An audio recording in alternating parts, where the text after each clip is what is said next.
My name's Les Thomas. I'm the editor of Unpaved, and it's my great honour to be talking to the one and only Roger Knox tonight, who's just put on a wonderful show here at the Standard Hotel in Fitzroy, and he's got another couple of dates in Melbourne. It's very rare for him to come by this way, but it's great to be able to talk in person to Roger Knox. So thank you for coming, and just wanted to start by asking how things have gone in the last year or so with the current record that you're playing and a bit of touring.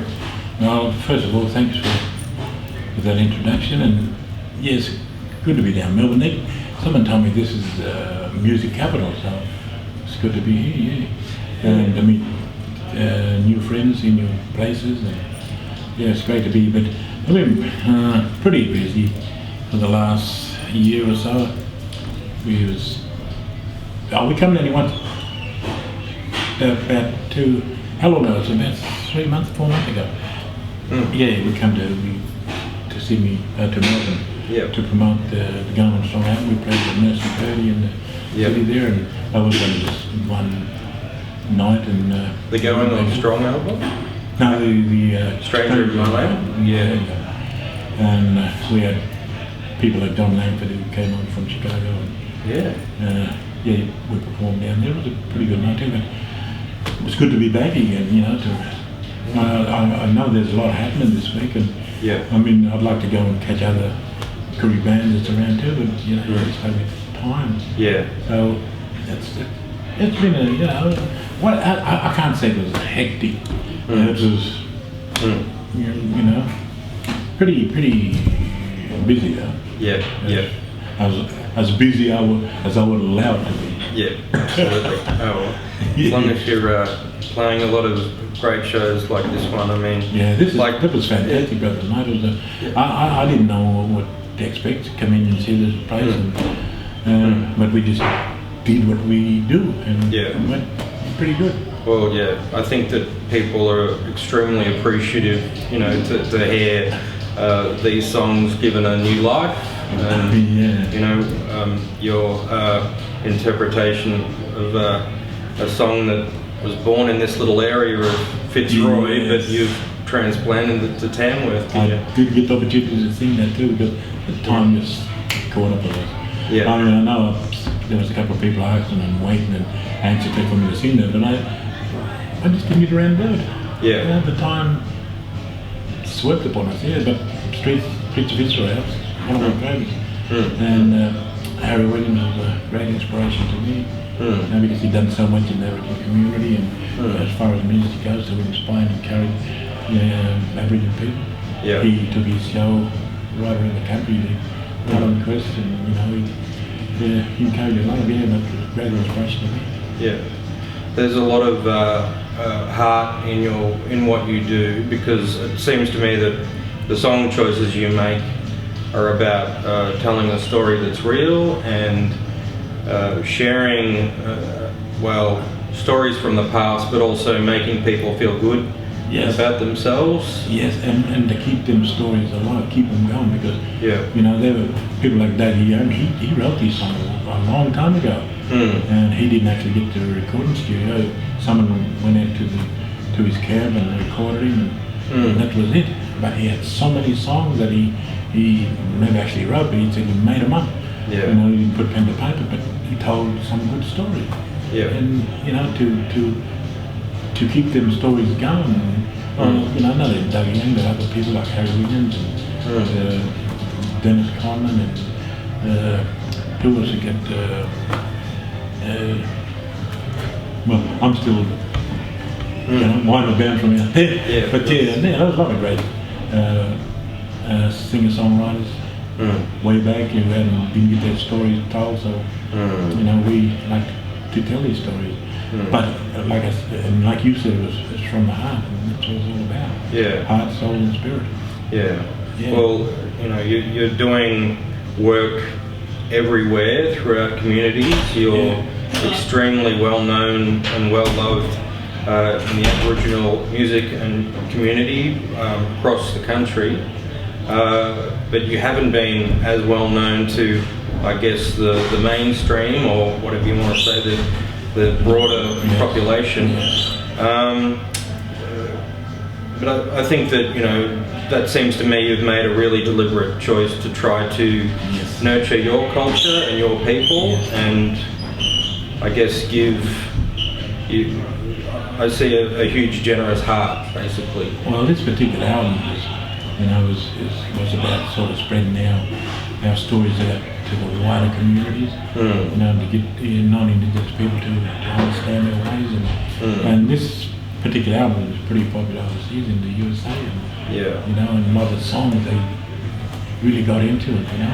Yeah, so they wanted to hear our stories, and but they didn't understand how we chose country and western. Yes. And all I could say was I didn't know it was country and western when I grew up singing it, you know. Well, I suppose it's got the kind of white associations in the US, but like, you know, I really love the fact that what you're doing totally works against that, and it shows the heart in the music, because there's a longing in country music, and all of this strong emotion, and it's always been there. Yes. So, you know, just you know, to hear it live, it is a great thing. Well, see, in the Aboriginal culture, it's about telling the story, getting our stories across, even though, like, we lost a lot of our songs and stories, and we like to, you know, continue on with this type of music, and whether it's country and western, or whether it's rap or blues, you know, we still tell our story. And people like John Langford from Chicago to thank for helping me with this particular album, and to get it out in the wider community, you know, and to get to develop some better understanding, because I'm still who I am. I can't be anything else, you know. I can't change that. Well, so that's a song of itself. That's what we love you for. But, you know, I think it's a bit tricky when I guess a lot of people might say, oh, why didn't an Australian record label get excited and put love into your work and so on. You know, sometimes it does take outsiders, and you don't know where things are going to go. But you know, I think ultimately it's great that there is a resurgence or a new understanding of the music.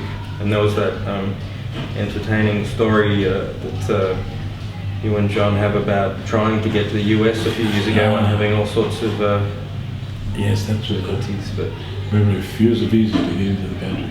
Yeah. I don't know. I have no idea why it happened. There's some reason they give it, something that I can't comprehend, because you know, I'm all right. I'm a good man. You know, to refuse to go somewhere based on something that they thought themselves, you know. But John Langford, he was a great help to us, and Sally Timms, and to push through, to get me over there. The time I didn't go, they, you know, they did the Harley Trickery Bluegrass Festival in San Francisco. That's huge. Where they have a lot of great big gum trees. Exactly, yeah. I was surprised about that, you know, and they said they'd grown wild over here. That's great. the eucalypts, But people like John Langford, they actually did a whole set of my songs when I didn't make it over there. So that was fantastic. Yeah, it's an amazing place. I'm hoping to get there myself when I can. Yeah, like one of the things that I often think about, you know, living in this continent is kind of the way that music has always been used by people to, through songlines, to navigate, to understand the relationship to a place and that sort of thing. Can you maybe give us an insight into how that side of the importance of music to culture itself, and understanding where you are and why? Yeah, well, song, you know, is a part of healing, part of learning, part of understanding. Every song meant something, and there was a connection across an whole continent. But song lines came there, and the stories were told, because you know, here in this country, we connected. We were connected, you know, across an whole continent, and that was through song, dance, and stories. And you know, it's within our hearts to do that, with our mind, with our souls, and the church to do that. So, and that song lines, and it's still happening today, and it's bringing us back. It's taking us on a journey. You know, and I mean, have no big long-term plans to do anything. It just happened. Yeah. Yeah. Well, yeah. Another question, I guess, is, you know, in a recent interview, you were talking about the lack of change in Australia, the lack of, you know, I guess, respect and recognition for traditional people. You know, that's something that I would love to see change, but you know, what do you think is a possible way of sharing more, understanding more? Communication, develop good understanding, and us as a people working together, and you know, seeing each other as with new eyes as brothers and sisters again, so we can get together and you know, make some sort of change, find a new what we said, a new way of doing things, a new, how do I put it? I can't remember that, but you know, if we come together, we do that, put our minds together, a solution could be found. Yeah. But we need to do that, come together, you know? Well, you know, my feeling is that, you know, there's a problem probably in a lot of the leadership, but you can see a lot of human connections out there. And, you know, just a few weeks ago we lost a very important artist and man of culture, Mr. Unpaved. Yeah. And there was a lot of sadness about that, yes. but at the same time there's this kind of, you know, goal for, there's politics of power that, you know, I think probably makes a separation, and it's probably at the grassroots through things like music where the most meaningful connections can start to be made. Exactly. Maybe I'm, you know, just rattling on a bit. But well, no, that, you know, with people like Bob McLeod, he have to sort of a legacy thing beyond what he did, his stories he told. You know, I mean, that wasn't in a bigger way as say some of us. But he did do that. He had some good direction, but you know, he left us too soon. And, yeah. But that's what we need to get back together within ourselves. Yeah, and I don't know, to find a new way of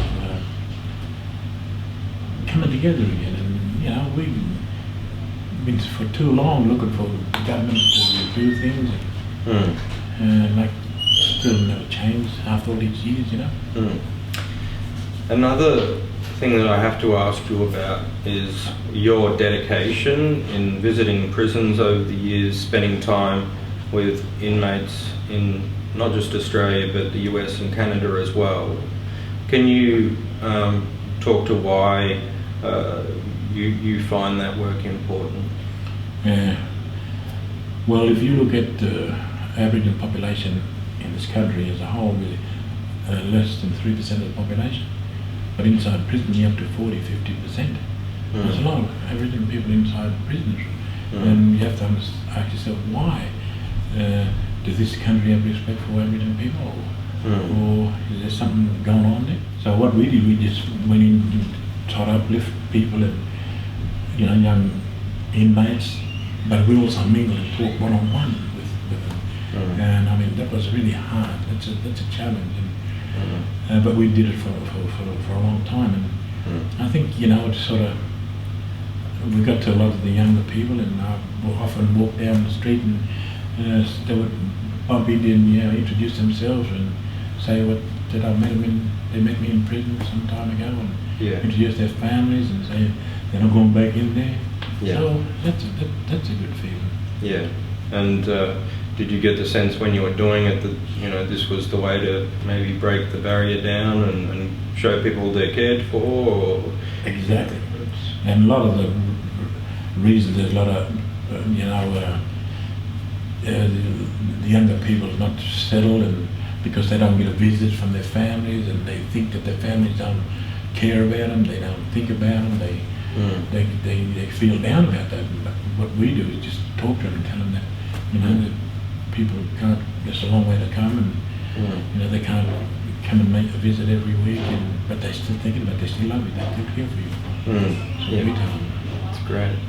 And also, I guess the tradition of Aboriginal country music that you're continuing, I wonder, you know, you've covered some amazing songs on the current album, Vic Sims' Stranger in My Land being the main title song. But, you know, it's interesting that Clinton Walker called his book about Aboriginal country music Buried Country, and like I wonder how many other gems of buried country there might be left, and are there songs that you particularly would love to get to a wider audience? Yes. Well, there's so many that's been lost that I've been chasing down for a long time, and they got lost because the people who knew them have since passed on, and those songs, those stories are gone. Yeah. So we must keep, you know, doing it now while we get people around who's telling their story before we leave this place. Yeah. Oh well, I hope you keep singing for many more years. And thank you again for having a chat today, and all the best with the remaining Melbourne shows and the rest of the year. So thank you, mate. We've been talking to Roger Knox for Unpaved, and be sure to see Roger Knox in Melbourne or anywhere else you can. A great artist continuing a great tradition. Thank you. Thank you.